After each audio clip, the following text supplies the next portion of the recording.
आगे बढ़ें। Question number 3 है,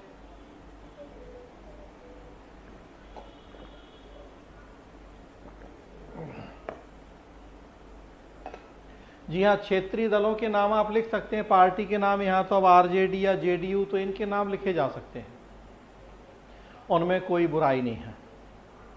बस जब स्पेशली होता क्या है कि किसी की तारीफ करना है, किसी की बुराई करना है, तो वहाँ अपेक्षा की जाती है कि भाई बचें इन चीज़ों से, क्योंकि पॉलिटिकल न्यूट्रलिटी या राजनीतिक तटस्थता की अपेक्षा की जाती है। लेकिन जब एक निरपेक्ष ढंग से एनालिसिस या विश्लेषण कर रहे हैं, ना हम किसी की तारीफ कर रहे हैं ना किसी की बुराई कर रहे हैं, तो वहाँ नाम लिखने में आपत्ति नहीं है। बस जब तारीफ या बुराई का मैटर है तो फिर समझदारी है कि फिर वहाँ आप नाम लिखने से बचें। अगला देखेंगे, 3 नंबर क्वेश्चन है। 3 नंबर क्वेश्चन जनहित याचिकाओं के ऊपर है। प्रश्न है, जनहित याचिकाओं का इतिहास एवं भूमिका बताएं। भारतीय संविधान में ऐसे कौन कौन से प्रावधान हैं जहां से न्यायपालिका न्यायिक पुनरीक्षण एवं जनहित याचिकाओं के उपयोग की शक्ति प्राप्त करती है। Explain the history and role of PILs. What are the provisions in the Indian Constitution from which the judiciary derives the power of judicial review and the use of public interest litigations PILs? तो ये 3 number प्रश्न है।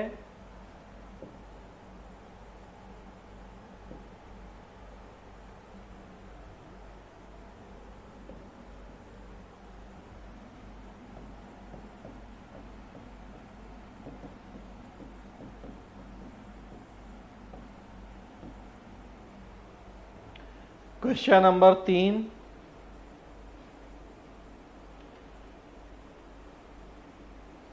दो part फिर प्रश्न में हैं।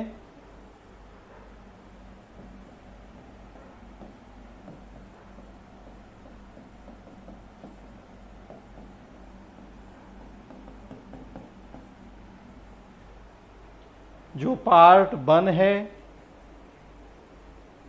जनहित याचिकाओं का इतिहास और उनकी भूमिका,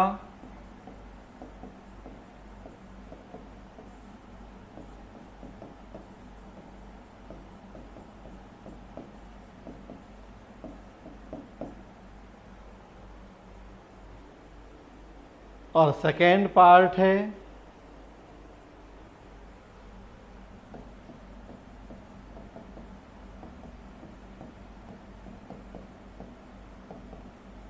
ऐसे संवैधानिक प्रावधान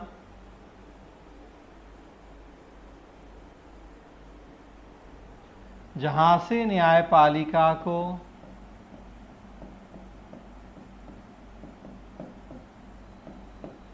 न्यायिक समीक्षा और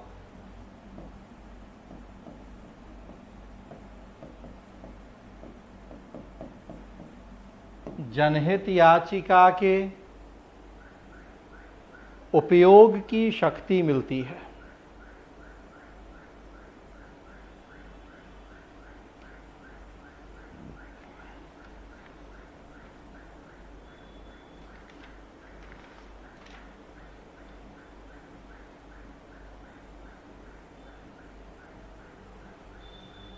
तो बस कंपैरेटिवली आप देखें, बड़ा सीधा सीधा प्रश्न में लिखा हुआ है कि आपको क्या क्या करना है। जनहित याचिका या PIL क्या है, उसका अर्थ लिखें, उनका उदय, उनकी भूमिका लिखें। नाम में ही अर्थ छुपा हुआ है, जनता के हितों से जुड़ी हुई याचिका।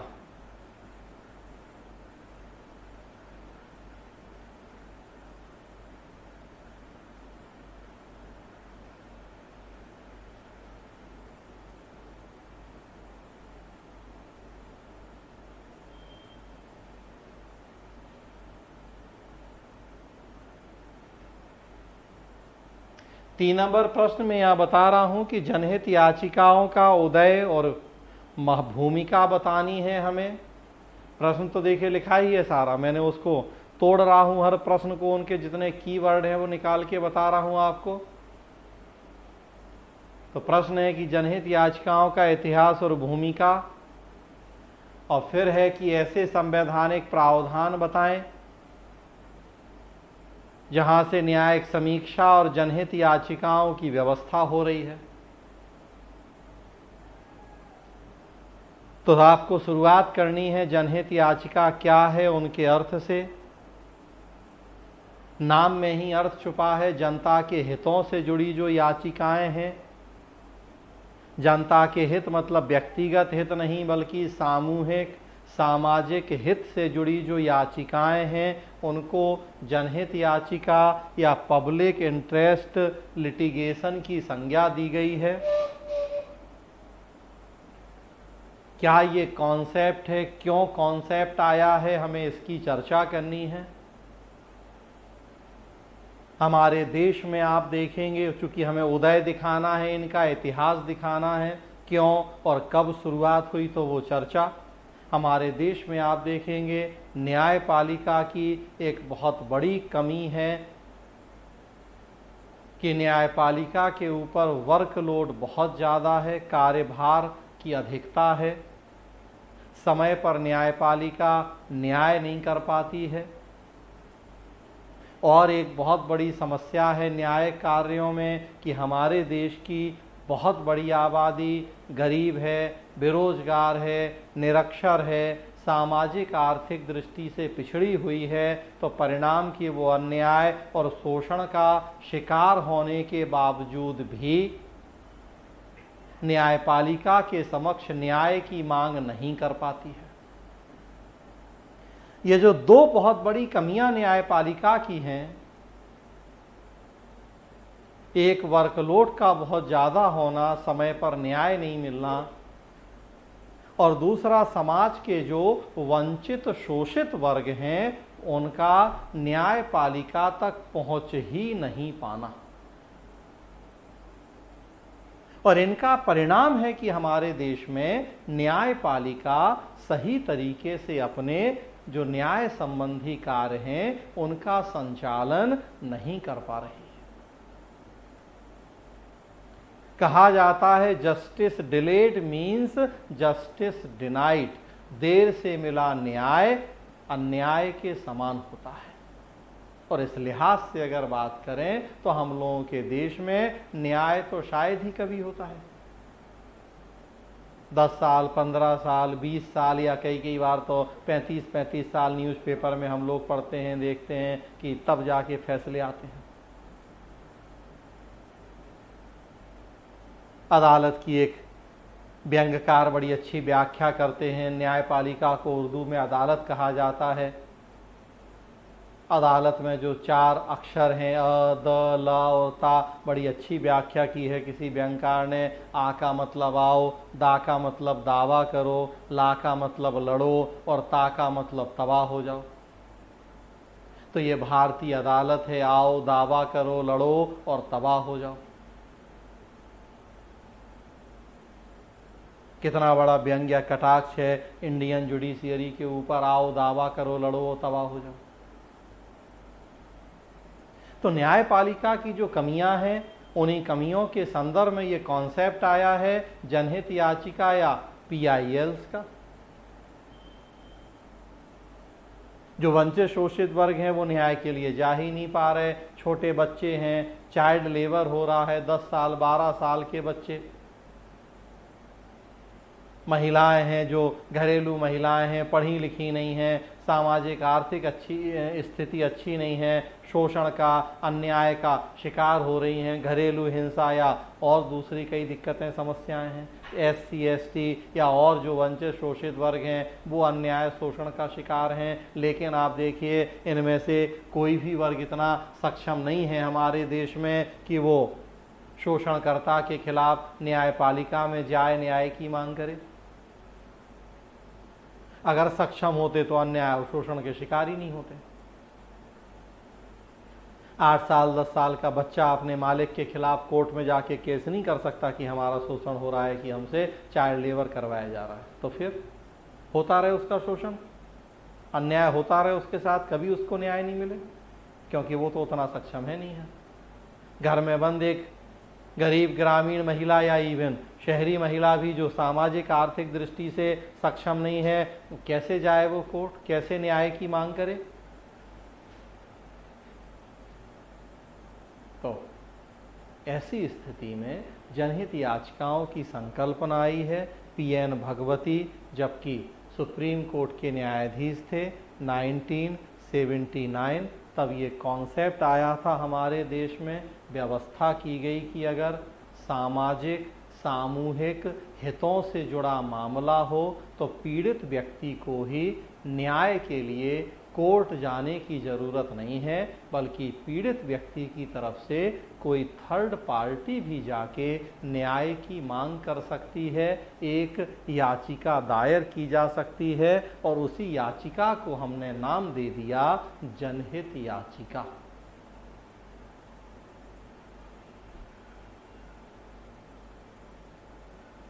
सतवीर, क्या आवाज़ की दिक्कत हो रही है क्या? पूछो क्यों ऐसा होता है। फिर अगर यहाँ से दिक्कत है तो वहीं से क्लास लें। फिर ऐसा क्यों होता है ये कि यहीं, हाँ यहीं से होती है दिक्कत, या क्या चक्कर है ये? हमेशा जब यहाँ से क्लास ले रहे हैं तो वही प्रॉब्लम है लोगों की, हैं? अच्छा, तो उससे दिक्कत है क्या?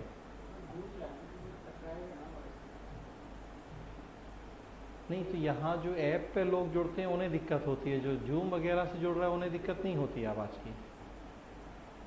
जो ऐप पे लोग जुड़ते हैं उन्हें दिक्कत होती है, और हमेशा देख रहे हैं कि यहाँ इस तरह की समस्या है। आ रही है आवाज़? वैसे तो अभी बोल नहीं रहे थे, अब आ रही है आवाज़। तो हम बात कर रहे हैं, तो हमें जनहित याचिकाओं के उदय की, उनके इतिहास की चर्चा कर लेनी है न्यायपालिका की कमियों के संदर्भ में। फिर जनहित याचिकाओं की क्या भूमिका है, हमें वो दिखाना है। सबसे बड़ी भूमिका मैंने बताई आपको कि समाज के जो वंचित शोषित वर्ग हैं, जिन तक वर्षों से अन्याय और शोषण तो हो रहा था, न्याय नहीं मिल पा रहा था, अब न्याय पहुंचना संभव हुआ है। उसके अलावा कार्यपालिका की निरंकुशता को रोकने में मदद मिली है, नागरिकों के जो अधिकार हैं उनकी रक्षा करने में मदद मिली है। तो इस तरीके से जनहित याचिकाओं के जो जो फायदे या भूमिकाएं हैं, हमें उनकी चर्चा कर लेनी है। फर्स्ट पार्ट हो जाएगा प्रश्न का पूरा, और तब फिर सेकेंड पार्ट है प्रश्न का कि संवैधानिक प्रावधान, जहां से न्यायिक समीक्षा और जनहित याचिकाओं की व्यवस्था जुड़ी हुई है, सीधे लिखा हो संविधान में या नहीं। भाई पीआईएल तो कहीं नहीं लिखा है संविधान में, न्यायिक समीक्षा लिखा है आर्टिकल 13(2) में, लेकिन किस आधार पे हम पीआईएल लगा पाते हैं, ऐसे कौन से कॉन्स्टिट्यूशनल प्रोविजन है, हमें उन संवैधानिक प्रावधानों की चर्चा करनी है। मूलतः आप देखेंगे तो मूल अधिकार,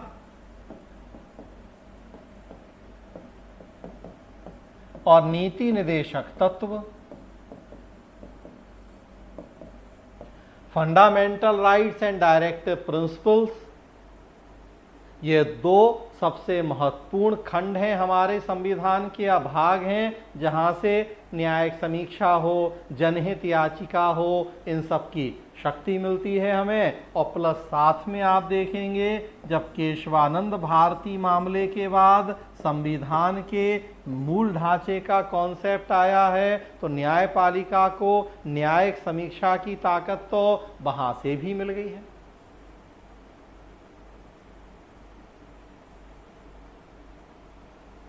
मूल अधिकार में आप देखें तो मूल अधिकार में जाएं आप तो आर्टिकल 13 की चर्चा करें मुख्यतः। आर्टिकल 13 जिसमें विधि की परिभाषा दी गई है, विधि में क्या क्या शामिल किया गया है, उसी में 13(2) के में न्यायपालिका को न्यायिक समीक्षा की शक्ति मिली है। न्यायिक समीक्षा क्या है, अब आप उसकी चर्चा करें।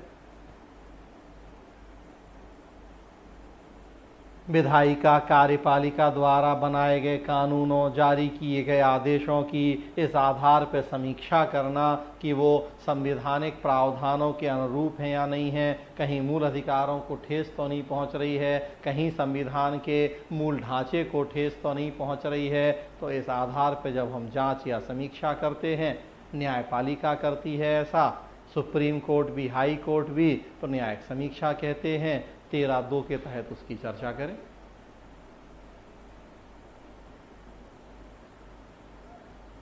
आर्टिकल 32 और आर्टिकल 226 की चर्चा करें। आर्टिकल 32 जहां सुप्रीम कोर्ट को रिट जारी करने की शक्ति है, संवैधानिक उपचारों का अधिकार है जो कि मूल अधिकार है, और आर्टिकल 226 जहां की हाई कोर्ट्स भी रिट जारी कर पाते हैं।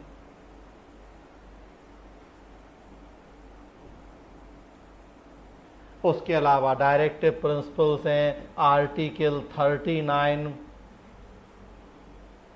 39A है निःशुल्क विधिक सहायता तक पहुंच का अधिकार। मेनली आप देखें डायरेक्टिव प्रिंसिपल्स में जो सामाजिक आर्थिक न्याय, लोक कल्याणकारी राज्य की व्यवस्था है, तो वहाँ से भी न्यायपालिका को न्यायिक समीक्षा भी की शक्ति भी मिल गई है। और सबसे बड़ी बात की PIL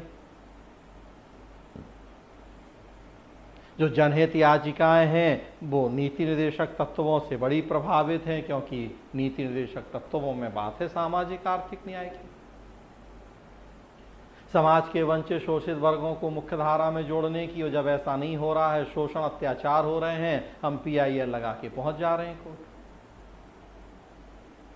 तो हमें अब ये सारे जो संवैधानिक प्रावधान हैं उनकी चर्चा कर लेनी है, और लास्ट में फिर कंक्लूड कर देना है कि जनहित याचिकाएं हैं, न्यायिक समीक्षा है, इनके कई सारे फायदे हैं, लेकिन दुरुपयोग भी हुआ है जनहित याचिकाओं की व्यवस्था का।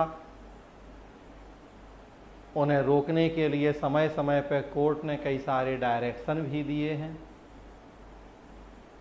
आप चाहें रिसेंट एग्जाम्पल कोट कर सकते हैं। अभी देखिए आप, सेंट्रल विस्टा प्रोजेक्ट को रोकने के लिए PIL लगाई गई थी, हाई कोर्ट ने 1 लाख रुपया का जुर्माना लगा के भगा दिया। PIL लगाने वाले सो कॉल्ड सोशल एक्टिविस्ट को सुप्रीम कोर्ट पहुंच गए, सुप्रीम कोर्ट ने और कड़ी टिप्पणी कर दी कि 1 लाख रुपया तो कम है जुर्माना।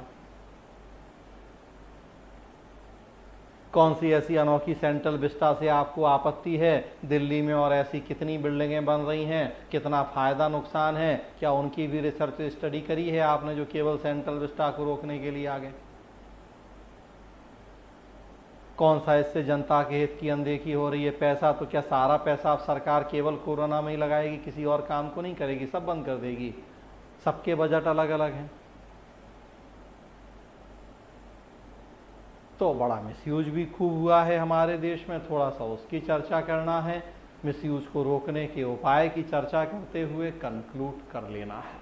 तो ये 3 नंबर प्रश्न हो जाएगा जनहित याचिकाओं से जुड़ा हुआ।